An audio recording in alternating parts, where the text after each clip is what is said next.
guys, laya na ang aking mais.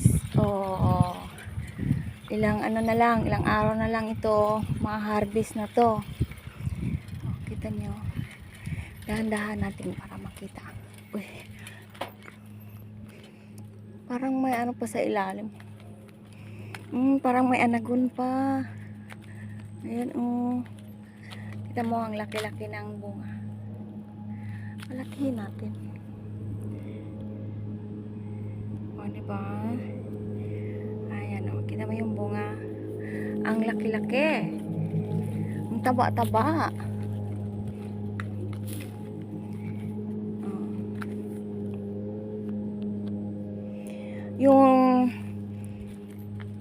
Yung mag-harvest nito, hindi na tao.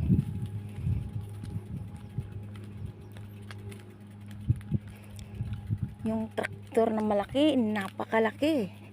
Yung gulong kasing tangkad ko. Ayan, oh. Diba? Nakakainggit pag palaging umuulan sa atin, sa amin. Tapos wala kang tanim na ganito, nakakainggit. Ito, alam mo, ito pinapakain lang ito sa baka. Sa baka. Pinapakain lang ko sa baka, sa baboy. Hindi kinakain ng tao ito. Dahil ito ay nilalagyan ng mga maraming chemicals, maraming mga pangpalaki ng puso sa mais, pangpalaki ng pangpataba, at parang madali silang ma-harvest. Ayun, diba? Ang laki-laki, oh. Laki nito, 10 hectares yata ito.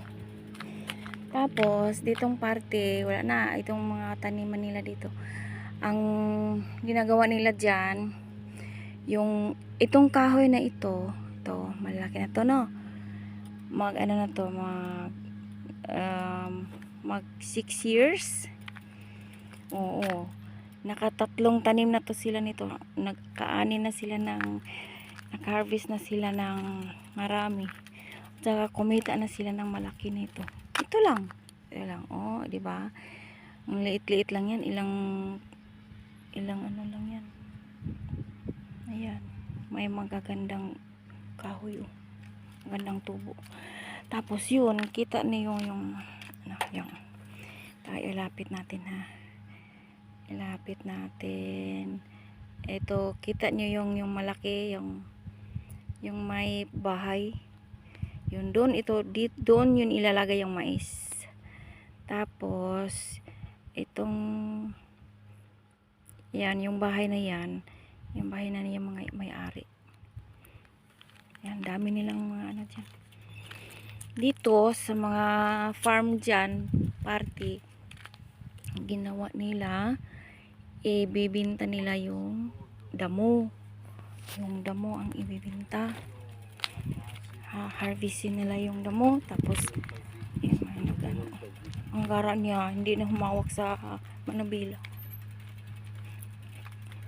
Ayan, doon, hanggang doon.